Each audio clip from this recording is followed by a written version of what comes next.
Hello friends, एक बार फिर से स्वागत है आप सभी का अमन फिजिक्स के यूट्यूब चैनल में।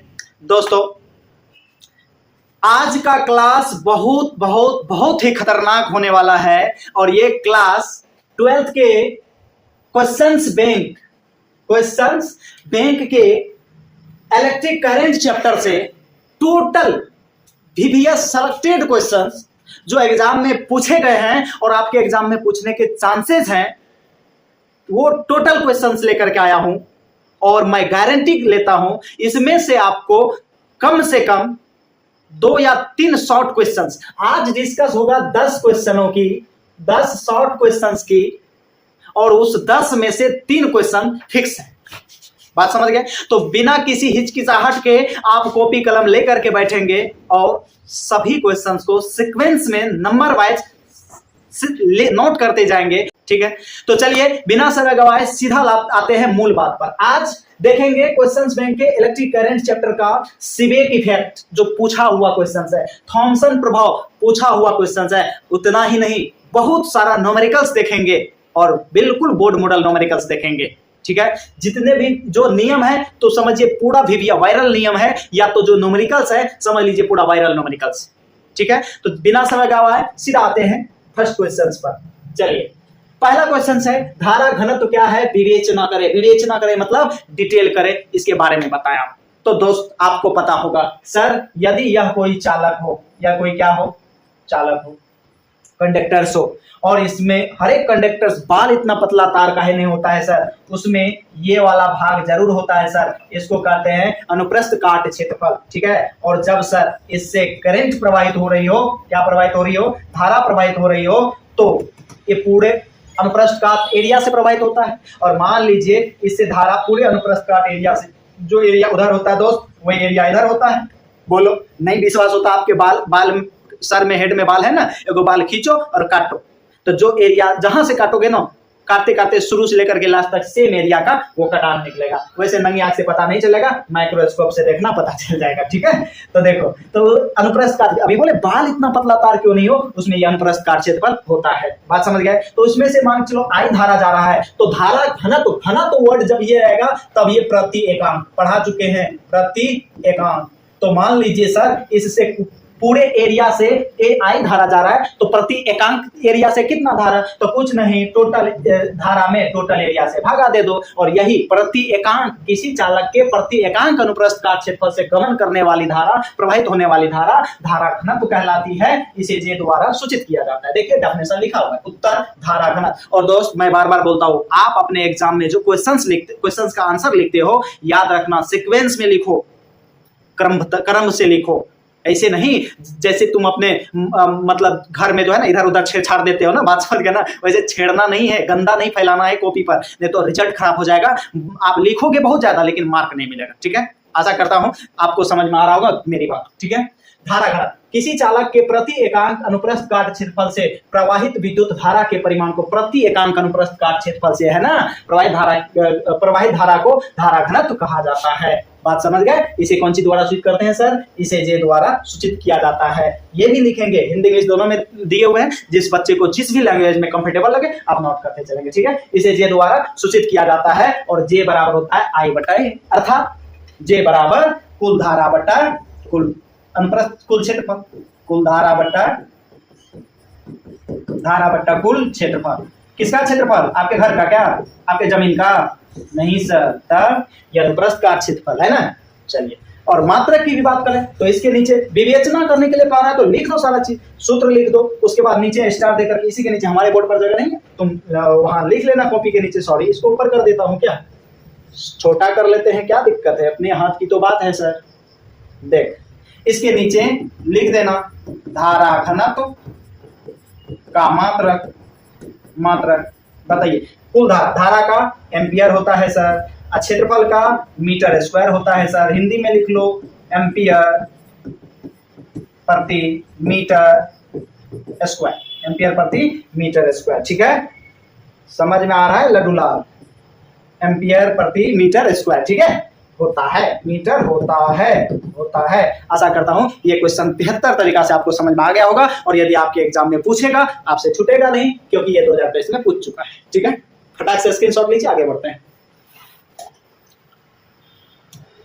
नेक्स्ट क्वेश्चन, संवहन वेग, संवहन अफवाह वेग, अफवाह पढ़े हो ना करंट में। संवहन वेग को अफवाह वेग भी कहते हैं, ड्रिफ्ट वेलोसिटी भी कहते हैं और कन्वेंशन वेलोसिटी भी कहते हैं, ठीक है।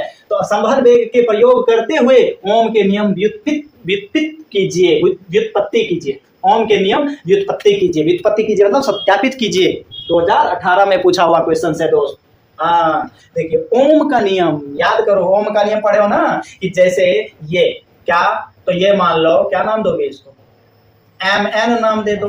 क्या नाम दे दोगे, mn मान लो कोई चालक, क्या है सर, चालक, mn कोई चालक है ना, अरे है ना, यस या नो, यस सर, mn कोई चालक है। तो सर जब इससे धारा प्रवाहित होती है ना, धारा सर, करंट फ्लो होती है ना सर, तो ओम सर का कहना था कि यदि यह कोई चालक हो ना बउआ, PQ कोई चालक हो और इससे धारा I प्रवाहित हो रहा हो, तो इसके दोनों चालक के किन्हीं दो शेष बिंदु के बीच का जो विभवांतर होता है वो विभवांतर समानुपाती होता है प्रवाहित धारा के। पता है ना सर, यस सर, यही संबंध रहता है, तो I × R होता है ना सर, यही है ओम का नियम। इसी को क्या कहता है, सत्यापित करने के लिए। लेकिन कंडीशन क्या लगा दिया है, संवहन वेग का प्रयोग करते हुए, ठीक है। तो नो टेंशन सर, आप फटाक से पहले चालक से संबंधित है तो हम फटाक से पहले फिगर छाप लेंगे। ये देखो mn कोई चालक लिए, इसको एगो विद्युत या स्रोत से जोड़ दिए हैं, जिसका विभव क्या है, V है सर, विभव क्या है, V है। और इससे प्रवाहित धारा मान लीजिए I है, प्रवाहित धारा क्या है, I है। लेकिन तार है तो अनुप्रस्थ काट क्षेत्रफल तो होगा, इसका अनुप्रस्थ काट क्षेत्रफल क्या है, A है। तो ये A यहाँ से शुरू होता है वहां तक A ही होता है, अभी जस्ट बताया पिछला क्वेश्चन है ना। और यहाँ भी वही एरिया, यहाँ भी वही एरिया। और सर इसके प्रत्येक मॉलिक्यूल्स से होकर के बहुत सारे इलेक्ट्रॉन मूव करते हैं, ठीक है, बहुत सारे फ्री इलेक्ट्रॉन चालक में पाए जाते हैं। तो इसी कारण से इसके प्रति एकांक लंबाई पर इलेक्ट्रॉन की संख्या हम क्या माने हैं, n माने हैं। बहुत वीवीआर क्वेश्चन है दोस्त, आप देख लो, ये क्वेश्चन 2018 में पूछा हुआ है, 18/4/22 4/2 26 है ना। तो 4-5 साल से लगभग नहीं पूछा है, तो चांस तो बनता है सर। इसी कारण से इस क्वेश्चन को कंसंट्रेट होकर के समझेंगे, थोड़ा सा अच्छा क्वेश्चन है, ठीक है। तो ये इससे धारा प्रवाहित हो रहा है, धारा तो कुल आवेश में समय के सापेक्ष परिवर्तन हुआ, लेकिन सर हुआ सर, लेकिन इसके प्रति एकांक आयतन में इलेक्ट्रॉन की संख्या या इलेक्ट्रॉन घनत्व मान लो n और इस तार की लंबाई l। तो सबसे पहले फिगर बना के लिख लो, लेट मतलब माना mn कोई चालक है जिसका अनुप्रस्थ काट क्षेत्रफल a है ना, तथा चालक में इलेक्ट्रॉन घनत्व स्मॉल m तथा चालक की लंबाई क्या है, l। इतना बात हम फिगर बना के माना कि में लिख लेंगे। कह क्या रहा है, संवहन वेग याद करिए, अफवाह वेग Vd है ना, Vd बराबर मतलब Vd के मदद से अफवाह वेग को Vd द्वारा सूचित करते हैं ना, तो Vd के मदद से हम किसको सत्यापित करेंगे, तो ओम के नियम को सत्यापित करेंगे, ठीक है। अफवाह वेग बराबर Vd बराबर कै गो फॉर्मूला हम बताए थे, याद होगा आपको, क्या गो होता भी है दोस्त, एक होता है Vd बराबर L/T, वेग लंबाई गुना समय, ये भी सूत्र होता है, ठीक है। कौन चीज, ये जो इलेक्ट्रॉन जिस वेग से इस चालक में फ्लो होती, प्रवाहित होती है, उसी वेग को, इलेक्ट्रॉन के वेग को ही हम अफवाह वेग कहते हैं ना। तो सबसे पहले लिखेंगे नाव, क्या लिखेंगे, नाव, चालक का आयतन। सबसे पहले चालक का क्या निकाले लेंगे, आयतन वॉल्यूम। तो ये भी वेग नहीं है, ये वॉल्यूम है, आयतन है, समझ गए ना। चालक का वॉल्यूम V बराबर V, क्या हुआ इसमें आयतन, इसका क्या है सर, ये तो सिलिंड्रिकल है, तो कोई दिक्कत नहीं, इसके जो क्षेत्रफल है, क्षेत्रफल को इसके लंबाई से गुना कर दो, इसका आयतन निकल जाएगा। तो A गुना हो जाएगा L, अर्थात आप लिख सकते हो क्षेत्रफल गुना लंबाई, क्षेत्रफल गुना लंबाई, इसका कौन सी, आयतन, चालक का आयतन, ठीक है। अब देखो अब क्या करना है सर, तो अब जब इसके प्रति एकांक आयतन में इलेक्ट्रॉन n है, तो कुल इलेक्ट्रॉन, तो इसीलिए चालक में उपस्थित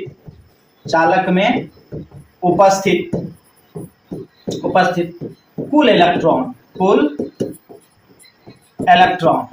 तो क्या होगा सर, तो कुल इलेक्ट्रॉन होगा एकांक इलेक्ट्रॉन गुना आयतन, अर्थात A गुना L, एकांक इलेक्ट्रॉन गुना तो कुल इलेक्ट्रॉन मान ले कैपिटल N है ना, कैपिटल N है, मान ले, मानने में क्या जाता है, कुल इलेक्ट्रॉन कैपिटल N बराबर स्मॉल n गुना आयतन, क्योंकि एकांक आयतन का इलेक्ट्रॉन ही, अरे इलेक्ट्रॉन घनत्व बता ना, चालक तार में इलेक्ट्रॉन घनत्व मतलब प्रति एकांक आयतन में इलेक्ट्रॉन, तो कुल इलेक्ट्रॉन, तो कुल आयतन एकांक आयतन के इलेक्ट्रॉन गुना कर दिया, हो गया सर। अब देखिए जब चालक में उपस्थित कुल इलेक्ट्रॉन निकल गया, तो इसीलिए चलिए पहले मैं सिद्ध कर लेता हूं, फिर आपको स्क्रीनशॉट भी लेने का मौका देंगे, ठीक है। चलिए, इसीलिए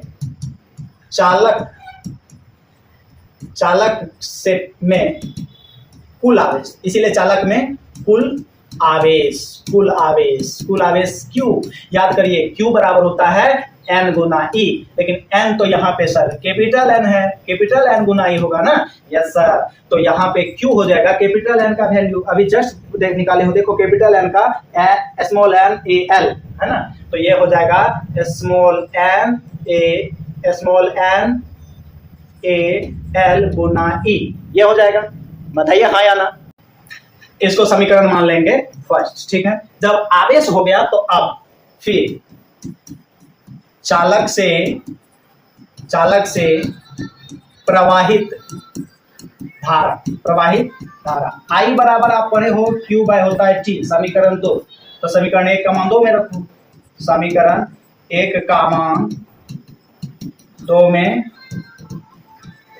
रखने पर तो I बराबर हो जाएगा सर Q का वैल्यू ANE गुना L। अरे गुना में कहीं दो ना यार, कहीं दो ना, क्या दिक्कत है। A को पहले लिखो, N बाद में लिखो, LE बाय T।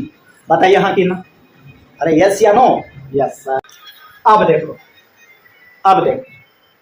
I बराबर, देखिए L बाय जो T होता है, यहाँ देखो L बाय T, ये L बाय टी, अभी जस्ट पीछे बताए थे ना L बाय टी VD होता है, तो यहाँ पे ANE गुना VD लिख सकते हैं। बताओ हाँ या ना, लिख लेना, चूंकि VD बराबर होता है sir L by T, VD बराबर होता है L बाय टी। बोलो हाँ कि ना, यस सर। तो अब यदि VD बराबर L बाय टी होता है तो VD का एगो फॉर्मूला और होता है दोस्त, आपको ये चीज जरूर पता होगा, ठीक। इसका होता है VD बराबर small E capital E T by M होता है। क्या होता है, VD बराबर ए टी बाय एम, ठीक है। तो देखो I का जब मान यहाँ पे ANE गुना small E capital E T by M रखे, अच्छा ये टी क्या है, तो ये श्रांति काल है, रिलैक्सेशन टाइम पीरियड है, ठीक है। ये समय क्या है, श्रांति काल है दोस्त। इसे कोनो किताब वाला सर टॉ द्वारा भी सूचित कर देता है, तो इसलिए भ्रमित ना हो जाइएगा। हम टी दिए हैं, कभी कभी कोनो किताब में आपको टॉ भी मिल जाएगा, ठीक है, तो कोई दिक्कत नहीं, टी ही रहने दीजिए सर। अब देखो, तो I बराबर हो जाएगा ANE square T by M, और E बराबर होता है, पता है ना आपको, V बाय एल। अरे यार E बराबर V बाय एल होता है ना, लिख सकते हैं ना V बाय एल। अब देखो इसको इधर भेजो, I M भागा में है, L भी भागा में है, तो ये हो जाएगा ANE स्क्वायर टी गुना V। अच्छा अब इसको V को रहने दो और इसको इधर भेज दो, तो ये हो जाएगा I into M Guna L बटा, कोई दिक्कत नहीं, यहाँ पे गुना ही रहने दो, I गुना ML। अच्छा देखो ANET है, V को भी ठोकना उधर रखे हैं, इधर भागा में आ जाएगा, तो ये हो जाएगा ANE स्क्वायर टी।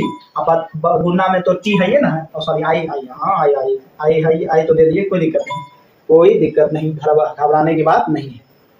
अब देखो ये सारा वैल्यू कांस्टेंट लिया जाता है। क्या लिया जाता है, कांस्टेंट, ठीक है, कांस्टेंट ही होता है, क्योंकि देखो m द्रव्यमान है, इलेक्ट्रॉन का द्रव्यमान कांस्टेंट, चालक की लंबाई कांस्टेंट, अनुप्रस्थ का क्षेत्रफल कांस्टेंट, इलेक्ट्रॉन घनत्व कांस्टेंट, इलेक्ट्रॉन का चार्ज कांस्टेंट और श्रांति काल कांस्टेंट, ठीक है। ये टी या टॉप ऐसे उल्टा भी लिख देता है, ऐसे भी लिख देता है, डोंट प्रॉब्लम, समझ गए ना। तो कुछ भी हो सकता है, तो ये कांस्टेंट होता है। तो यहाँ पे एक लाइन लिख लीजिएगा, यदि ML by ANE square T equal to constant, यदि ये कांस्टेंट होगा तो कांस्टेंट को छुपाने पर इन दोनों के बीच क्या आ जाएगा, समानुपाती, नहीं, तो इसीलिए भी समानुपाती हो जाएगा I, और दिस इज कूलम्ब्स लॉ।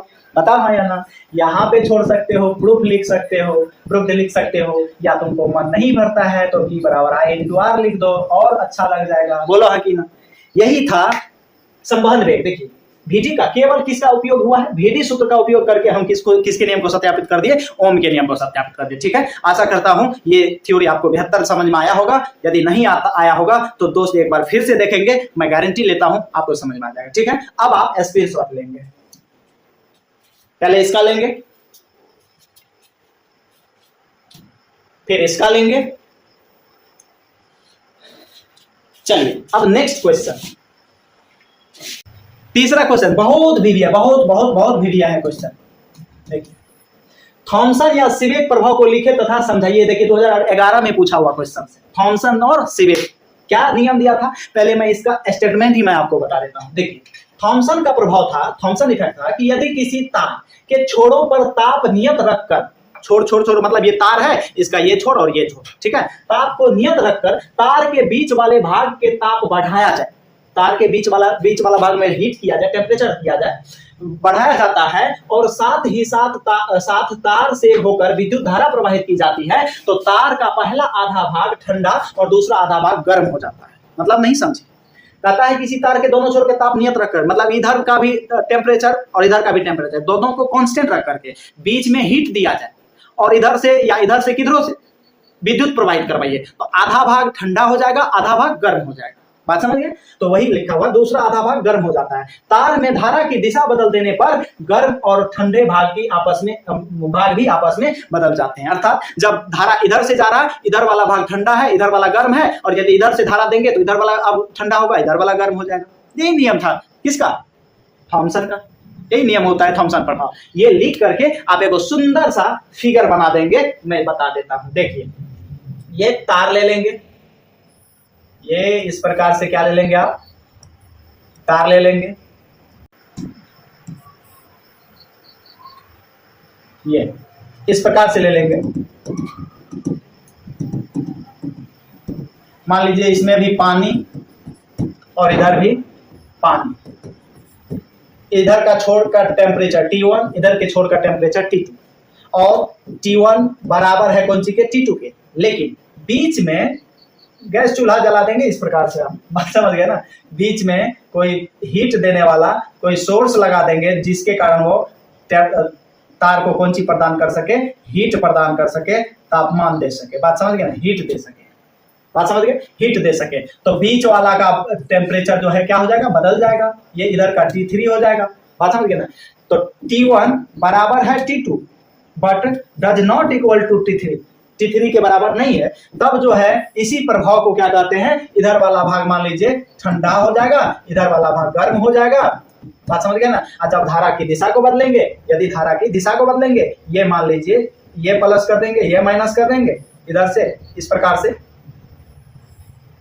इधर से धारा ये प्लस कर देंगे, ये माइनस कर देंगे, तो अब धारा इसमें इधर से जाने लगेगी, तो तब क्या हो जाएगा, ये जो है ठंडा हो जाएगा और ये क्या हो जाएगा, गर्म हो जाएगा। ठीक है, यही प्रभाव किसका कहलाता है, थॉमसन का प्रभाव कहलाता है, यहाँ पे लिखा हुआ है। तो फटाक से इसका भी स्क्रीनशॉट लेंगे। अब हम आगे बढ़ते हैं, आशा करता हूं समझ गए होंगे इस टॉपिक को। इसका भी ले लेंगे। अब देखिए ये तो थॉमसन हो गया, ये दूसरा है सीबेक प्रभाव, सीबेक इफेक्ट। अब सीबेक साहब का क्या कहना था, चलिए इसका भी पहले स्टेटमेंट ही पढ़ लेते हैं। सन 1821 ईस्वी में वैज्ञानिक सीबेक ने बताया कि यदि दो विभिन्न धातुओं के तारों के, दो विभिन्न धातु, एक कॉपर है एल्युमिनियम मान लो। सन 1821 ईस्वी में वैज्ञानिक सीबेक ने बताया कि यदि दो विभिन्न धातुओं के तारों के दोनों छोरों के को अलग अलग जोड़ा जाए तथा जंक्शन के तापों में अंतर रखा जाए तो गैल्वेनोमीटर में विक्षोभ उत्पन्न होता है, अर्थात गैल्वेनोमीटर में विक्षोभ तभी उत्पन्न हो सकता है सर जब किसी परिपथ से विद्युत धारा प्रवाहित हो, है ना, पता है आपको। तो अंतर रखा जाए तो गैल्वेनोमीटर में विक्षोभ होता है, यानी तारों से होकर विद्युत धारा प्रवाहित होता है, बोले ना अभी कोई लिखा। परंतु जब संधि के ताप समान हो तब परिपथ में विद्युत धारा प्रवाहित नहीं होती है। इसी प्रभाव को क्या कहा जाता है, सीबेक प्रभाव कहा जाता है।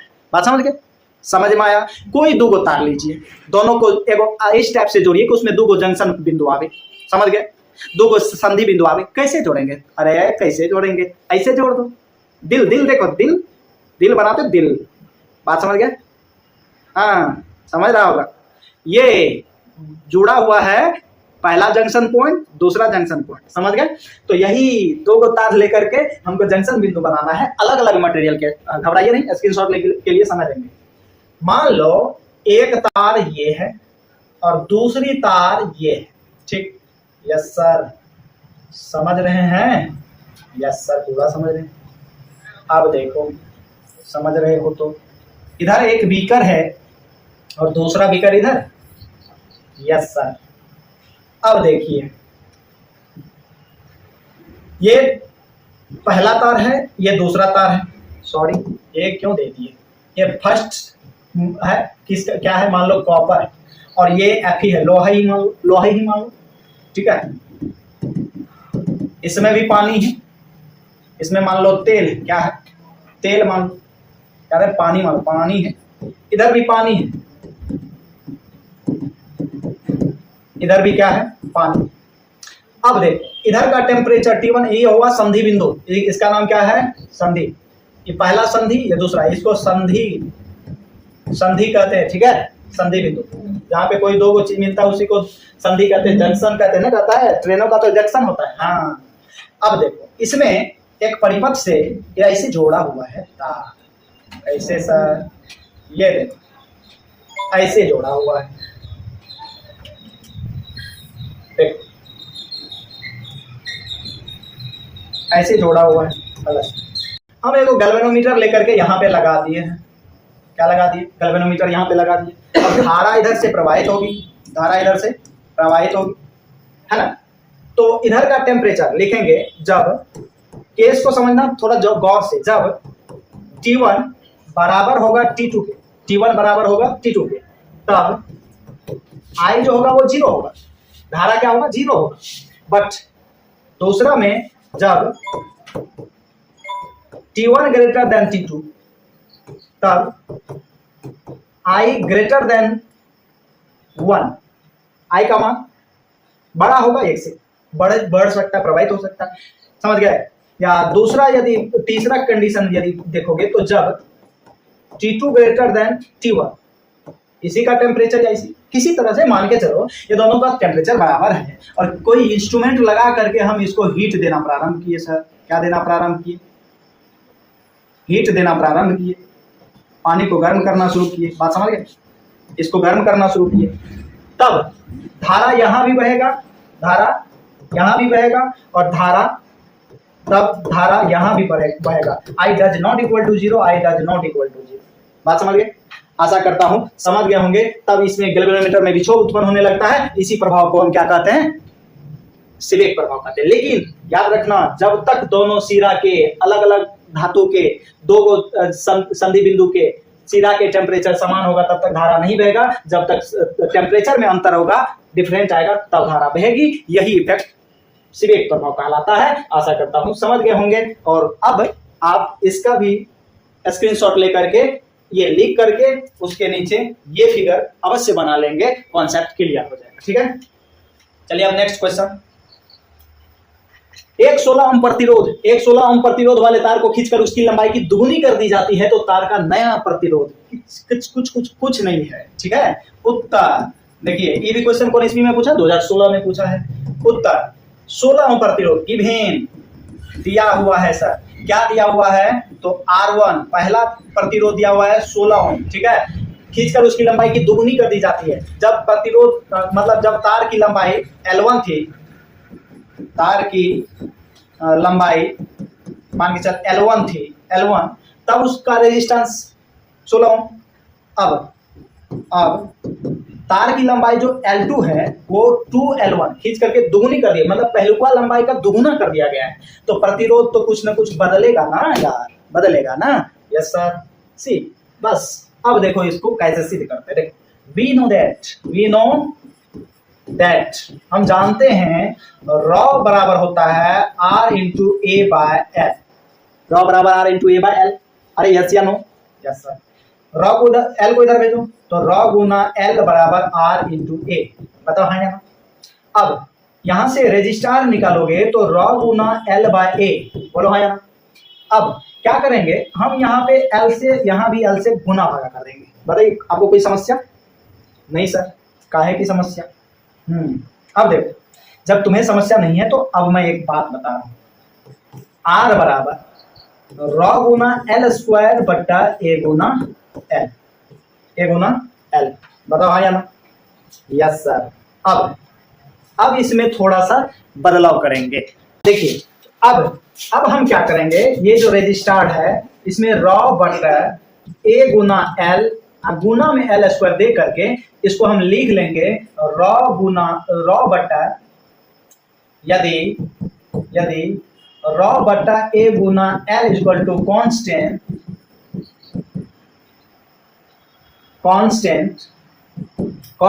अरे बताओ यार, ये प्रतिरोधकता का सूत्र होता है ना?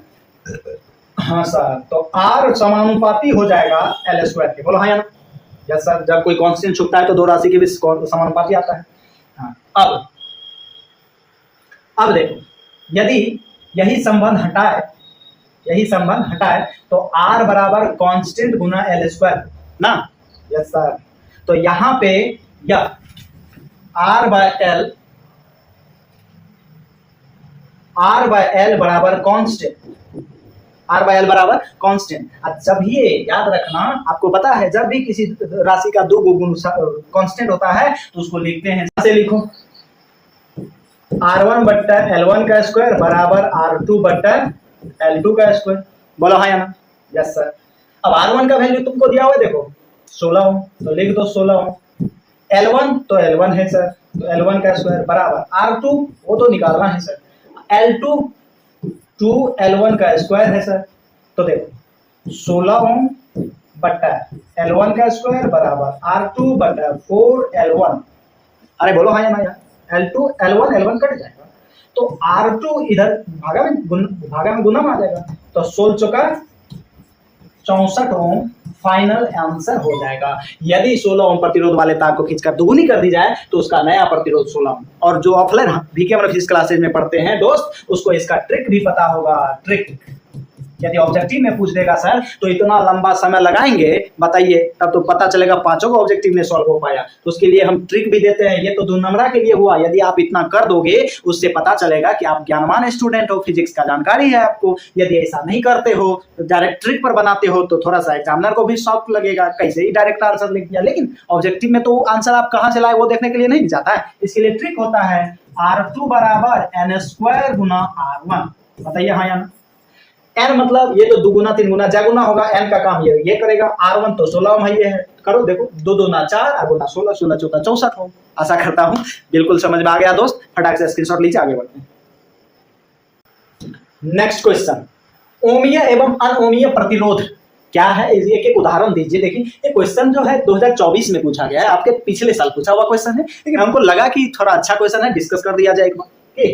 चलिए, ओमीय प्रतिरोध, जब किसी चालक का प्रतिरोध ओम के नियम का पालन करती है। ओम का नियम पता है ना दोस्त? V समानुपाती I और V बराबर I इंटू R। अर्थात जितना चालक से धारा प्रवाहित करेंगे उतना चालक विभव उत्पन्न करेगा, और जितना विभव घटाएंगे उतना धारा घटाना पड़ेगा। बात समझ लेना, ये है ओम का नियम। तो जब कोई चालक से होकर के हम धारा छोड़े और वो इस नियम का फॉलो कर रहा है, इसका मतलब वो ओमीय चालक है। वही लिखा हुआ है। इसका विभव, इसका VI ग्राफ, VI बताया ना, विभव और धारा ग्राफ सरल रेखीय होती है ना, पता है ना? सरल रेखीय का मतलब यहाँ देख लो एक लाइन, यदि यह x अक्ष है, ये y अक्ष है, तो इधर यदि मान लीजिए धारा है I और इधर विभव है, तो इसका ग्राफ किधर जाएगा? सीधा जाएगा V बराबर I इंटू R, ऐसे जाएगा सर, है ना?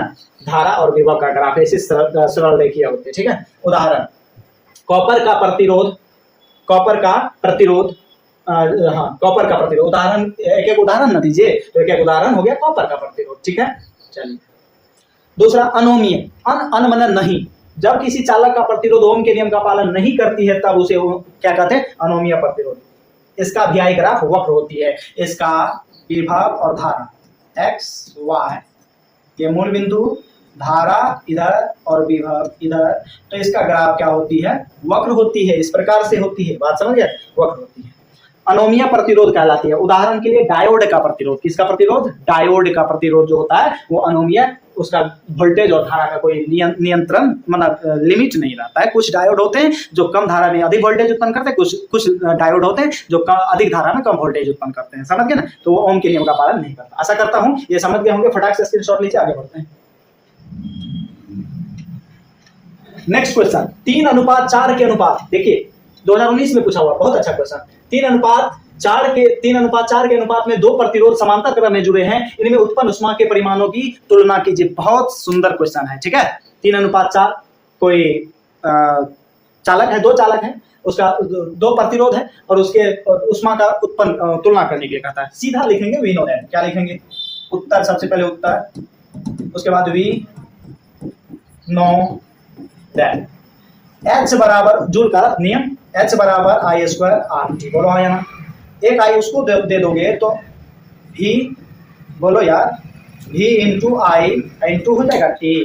बोलो यस सर, चूंकि V बराबर होता है I इंटू आर, यहाँ से I निकालेंगे तो V बट्टा R हो जाएगा। नहीं तो यहाँ पे हाँ V, ठीक है। और I का वैल्यू अब यहाँ पे पुट करो तो H बराबर हो जाएगा V इंटू V बट्टा R इंटू T। तो H बराबर हो जाएगा V² by R into T। बोलो यस। अब देखिए सर, यदि V और T दोनों के लिए विभव और धारा समय कांस्टेंट ले लिया जाए, यदि V और T को क्या ले लिया जाए? कांस्टेंट ले लिया जाए, नियत मान लिया जाए, तो ऊष्मा जो होगी सर वो इनवर्सली प्रोपोर्शनल हो जाएगी रजिस्टर। देखो रजिस्टर की इनवर्सली प्रोपोर्शनल। सबसे पहले तो उत्तर में लिख लेना गिवेन दिया क्या है ना? उत्तर में गिवेन क्या है? R1 रेशियो R2 जो है 3:4 है। आशा करता हूं समझ गए होंगे। तो यहां से यदि यही संबंध हटाओगे तो कांस्टेंट बट्टा रजिस्टर आएगा, और यदि ये इधर भागा में तो गुना में आएगा, तो H गुना R इक्वल टू कांस्टेंट। और फिर वही बात, कौन बात सर? जो अभी बताए, जब किसी दो राशि का कोई दो गुण कांस्टेंट हो, जब किसी एक राशि का दो गुण कांस्टेंट हो तो बराबर तीसरा मतलब अगला घटना को कर सकते हैं। अर्थात ये हुआ H1 गुना R1 बराबर H2 गुना R2 कर सकते हो। और क्या समझ गए? Yes sir. तो इसका मतलब ये हुआ कि H1 इधर भागा में, तो गुना में, तो इधर भागा में आएगा H1 बटा H2, इधर R1 गुना में तो इधर भागा में जाएगा R1 बटा R2 बटा R1। Yes sir. तो इसका मतलब सर H मान रहा है, उत्पन्न ऊष्मा के परिमाणों की तुलना कीजिए। तो H1 बटा H2 बराबर R2 बटा R1। R2 का काम यहाँ 4 कर रहा है, R1 का काम 3 कर रहा है। इसका मतलब 4 बटा 3, अर्थात यदि तुलना करेंगे H1 अनुपात H2 तो 4 अनुपात 3 हो जाएगा सर। This is proved. यही आंसर है, प्रूव नहीं किए हैं, न्यूमेरिकल्स बनाया ना, कोई थ्योरी थोड़ी सत्यापित की है।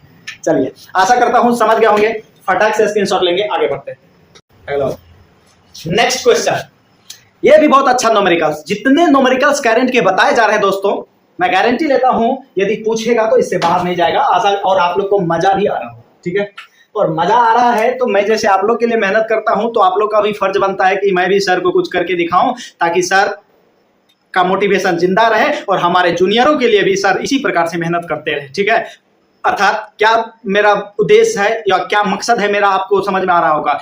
मेरा मकसद है हर एक बच्चा को 98 क्रॉस करवाना, ठीक है। जितने भी बच्चे हमारे यहाँ पढ़ते हैं, प्रत्येक बच्चा को 98 क्रॉस करवाना, किसी भी टाइप का क्वेश्चन नहीं छोड़ेंगे। बिहार बोर्ड। आगे बढ़ते हैं। 12 ओम के 4 प्रतिरोध को समांतर क्रम में जोड़ा जाता है। इस प्रकार के 3 संयोजन को श्रेणी क्रम में जोड़ा जाता है। जरा सोचो, सोचो सोचो सोचो, पहले समझो उसके बाद सोचो। जोड़ा जाता है, कुल प्रतिरोध कितना होगा? 12 ओम के 4 रजिस्टर है। यस सर, मजा आ रहा है सर? कमेंट करो यार, मजा आ रहा है। तुम लोग सो गए हो का रे?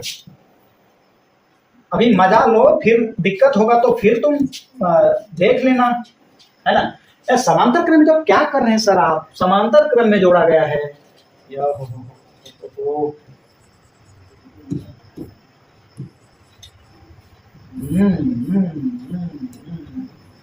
या yes yes yes yes sir. Oh sorry sir, ये क्या कर रहे हैं आप? कोई दिक्कत नहीं बच्चे, आता है जाता है, ऐसे होता है। समझ रहे हो? ये ए है, बी है, 4 रजिस्टर है सर। कितना है? समांतर क्रम में जोड़ा गया है। लेकिन हाँ 12 मतलब ये भी 12 है सर, ये भी 12 है सर, ये भी 12 है सर, ये भी 12 है।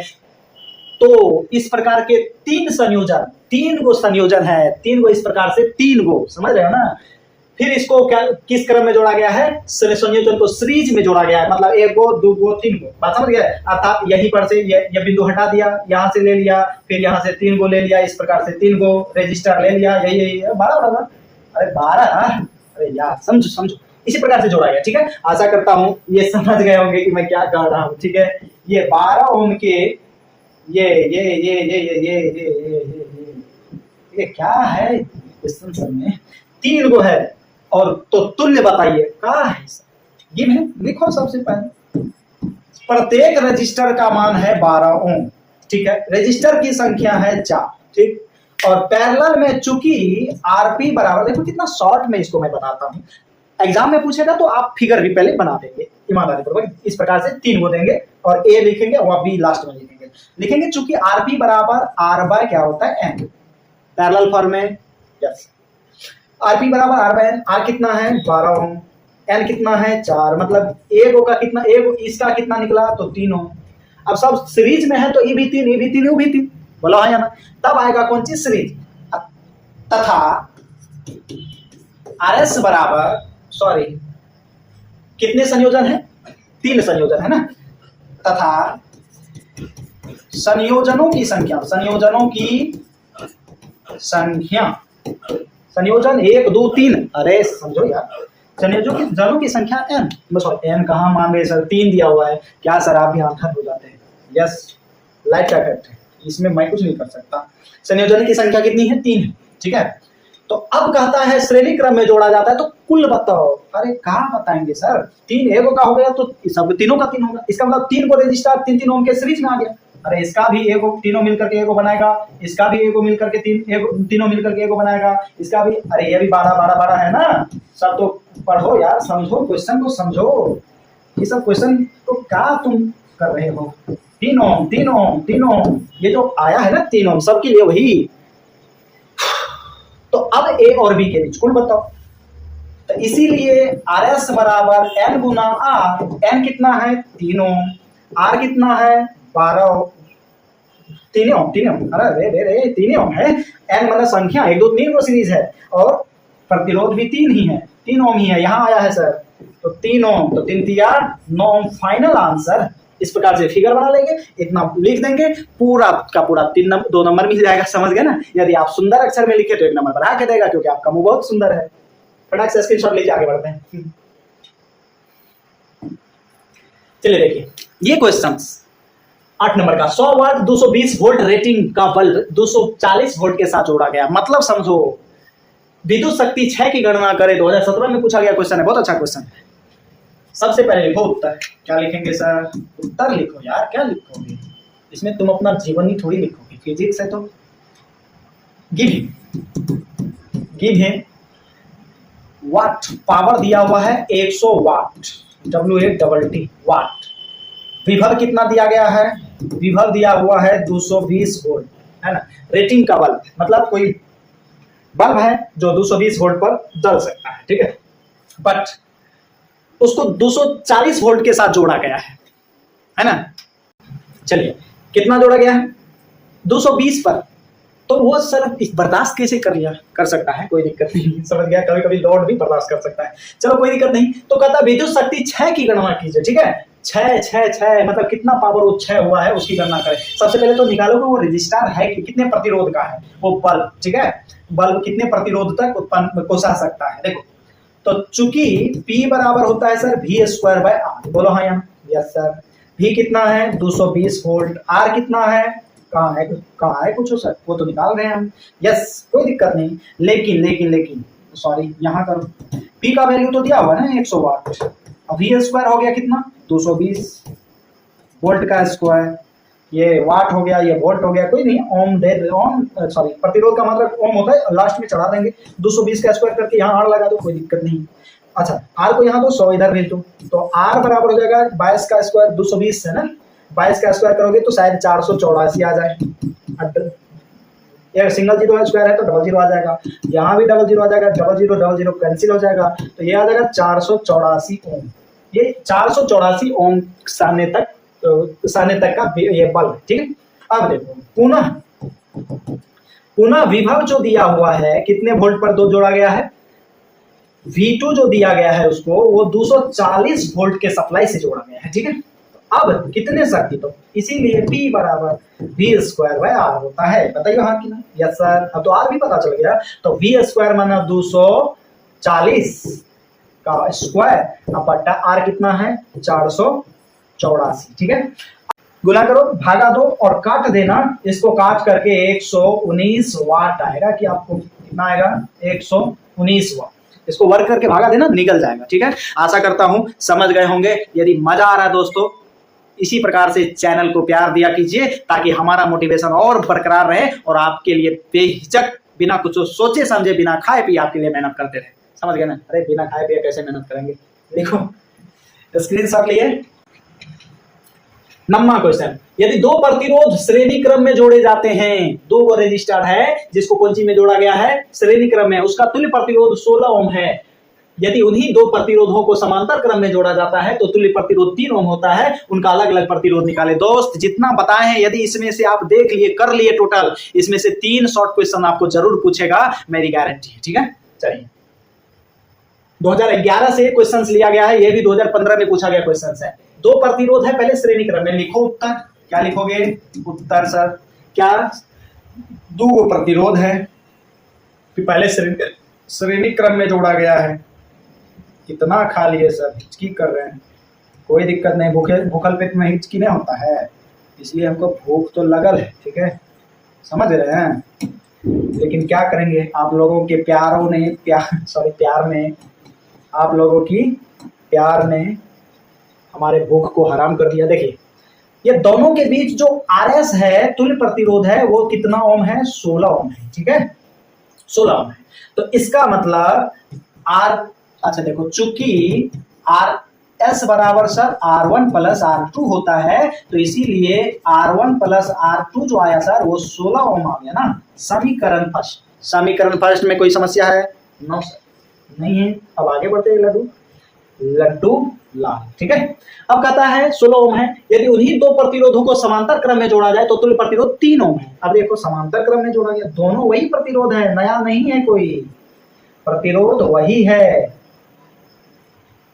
प्रतिरोध वही है, A और B, वही R1 और R2, लेकिन इसका जो पैरेलल फॉर्म में जो RP है वो है 3 ओम। बताइए हमें, तो चूंकि 1/RP बराबर सर 1/R1 प्लस 1/R2 होता है। अरे आप एग्जाम में बड़ी सुंदर में लिखना, इसको काट कूच नहीं करना, नहीं तो एग्जामिनर तुम्हारे कॉपी को काट के उधर फेंक देगा। समझ गया?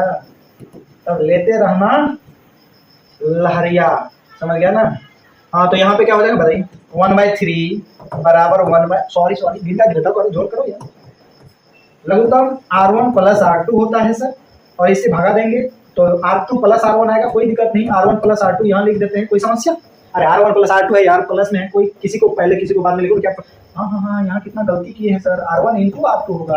यस, किसी को पहले लिखो, क्या फर्क पड़ता है? ठीक है, यस। अब सर यदि R1 R2 का मान समीकरण 1 में देखे तो वहां पे देखो, समीकरण 1 में इसका वैल्यू तो 16 है ना सर। यस सर, तो यहाँ पे R1 इंटू R2 बराबर हो जाएगा, देखो इधर ये किस में है, भागा में, उधर गुना में जाएगा, इधर ये भागा में, इधर गुना में आएगा, तो R1 R2 बराबर 16 तिया, इसके जगह 16 बैठाओगे तो 16 तिया 48, 16 तिया 48 ओम। यस सर, आप तो क्या से क्या कर रहे हैं सर, समीकरण 2 लिखिए, कुछ नहीं कर रहे हैं, जो मांग रहा है वही कर रहे हैं। बात समझ गए? और बहुत आसान मेथड से कर रहे हैं आप। अब देखो, चूंकि R1 माइनस R2 का होल स्क्वायर, अच्छा A माइनस B का होल स्क्वायर पता है, पढ़े हैं आप पढ़े हैं, A माइनस B का होल स्क्वायर क्या होता है बताइए, बताएंगे? A माइनस B का होल स्क्वायर क्या होता है बताइए? A square plus B square minus 2AB, बता पाया ना? यस सर, तो R1 माइनस R2 का होल स्क्वायर, ये क्यों किए सर?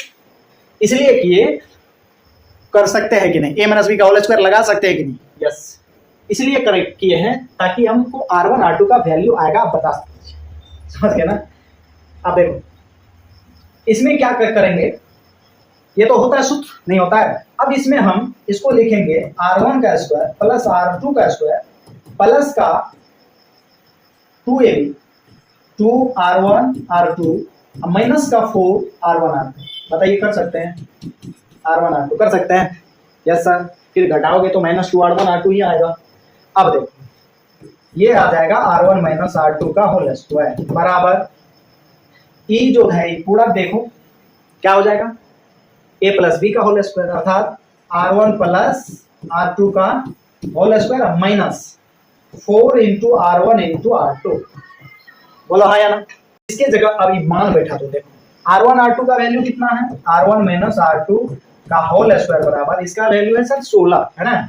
तो 16 का स्क्वायर, अरे देखो यार यहाँ देखो r1 प्लस r2 16 है, 16 का square minus 4 अगुना r1 into r2 कितना है, r1 इंटू r2 यहाँ निकालें सर 48 है, 48 है यहाँ देखो 48 है तो 40 48 बात समझ गए 48। अब देखो तो इसका मतलब क्या, अब क्या क्या करेंगे सर, बर्दाश्त कीजिए करते हैं, करेंगे जरूर करेंगे। ये r1 माइनस r2 का जो होल स्क्वायर होगा 16 256 अब माइनस 100 गुना करना 192 ठीक है। ये आ जाएगा तुमको 64, कितना आ जाएगा r1 माइनस r2 का होल स्क्वायर बराबर 64। अब देखो थोड़ा सा यहाँ ले लो कोई दिक्कत ना सर। यहाँ देखो स्क्वायर हटाएंगे उस पर रूट चढ़ जाएगा तो ये हो जाएगा r1 माइनस r2 बराबर रूट अंडर 64, 64 होता है, r1 माइनस r2 बराबर 8 ओम हो जाएगा। इसको समीकरण दो नहीं 3, अरे इसको क्या माने, इसको गाय माने मतलब इसको 2 रहने दो, इसको समीकरण मानने का कोई मतलब ही नहीं बनता है। अब देखो समीकरण 1 और 2 से, समीकरण 1 और 2 से r1 प्लस r2 बराबर 16 और r1 माइनस r2 बराबर 8। बताइए ये तो ऑलरेडी कट जाएगा, प्लस माइनस में आई है, ज्यादा माथा लगाने की कोई जरूरत नहीं। तो ये जगह 2r1 16 8 24 ओम, तो r1 का वैल्यू आ जाएगा 12 ओम। अगर देखो 2 से इधर दोगे तो r1 का वैल्यू आएगा 12 ओम और यही मान जब समीकरण 1 में रख दोगे तो r2 का वैल्यू आ जाएगा, देखो 16 में से 12 गया 8 ओम, 12 ओम और 16 12 8 कहाँ थे, 12 4 में 16 होता है सर, क्या करना है आपको 4 ओम ठीक है। एगो 12 ओम r1 का वैल्यू, अरे यही r1 का वैल्यू इसमें रखो ना, 12 इधर भेजोगे तो माइनस, तो 16 में से 12 घट जाएगा 4 ओम। आशा करता हूं समझ गए होंगे और बहुत अच्छा क्वेश्चन है दोस्त, बिल्कुल आपके एग्जाम में आएगा।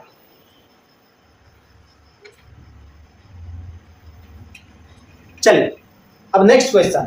इतना क्वेश्चन तैयार कर लिए तो आपको 100% एग्जाम में क्वेश्चंस फंसेंगे। लास्ट क्वेश्चन है आज के क्लास का, प्रतिरोधकता का व्यंजक किसी चालक के लिए लिखें तथा व्यंजक के प्रत्येक अवयव को समझाइए। अभी जस्ट प्रतिरोधकता के लिए सूत्र बताए थे, रॉ द्वारा प्रतिरोधकता को सूचित करते हैं और इसका 2 गो सूत्र होता है, एगो होता है R into A by L, एगो होता है या देखिए यहाँ लिखा हुआ है M into N E square into tau वही टी ठीक है। तो यहाँ पे आप लिख सकते हो उत्तर दे करके प्रतिरोधकता का व्यंजक निम्न, व्यंजक मतलब सूत्र निम्न है, रॉ बराबर R into A by L या M बटा N E square by tau. जहां प्रत्येक अवयव को लिखने के लिए भी कहता है, देखो 2011 में पूछा हुआ क्वेश्चन है, विविया है, इसलिए हमको लगा कि दे देना चाहिए, दे दिया। R क्या है, प्रतिरोध है चालक का ठीक है, ए क्या है, अनुप्रस्थ काट क्षेत्रफल है, एल क्या है, लंबाई है। तो इस सूत्र का तो प्रत्येक अवयव आ गया सर, तो यही लिख देंगे तो नहीं होगा सर, बिल्कुल होगा, लेकिन वो लिख दोगे ना तो ये इससे ये पता चलता है कि आप अच्छे बच्चे हो, अच्छे संस्कारी हो, डिसिप्लिन है आपके अंदर, बात समझ गए ना। हाँ तो एल लंबाई है और एम क्या है, तो इलेक्ट्रॉन का द्रव्यमान, एम तो और क्या हो ही सकता है सर, एम तो अभी तक फिजिक्स में द्रव्यमान ही पढ़े। एन क्या है, प्रति एकांक आयतन पर इलेक्ट्रॉन की संख्या, एन स्मॉल एन जब भी आया तो इलेक्ट्रॉन घनत्व हो गया वो सर। और टाउ क्या है, शिथिल समय, शिथिलन का समय, श्रांति काल आप कह सकते हो, शिथिलन का समय है। और क्या, ई है इलेक्ट्रॉन का, ई नहीं है इसमें ना तो लिख लेना, ई जो है इलेक्ट्रॉन का द्रव्यमान है, इलेक्ट्रॉन का आवेश है, इलेक्ट्रॉन का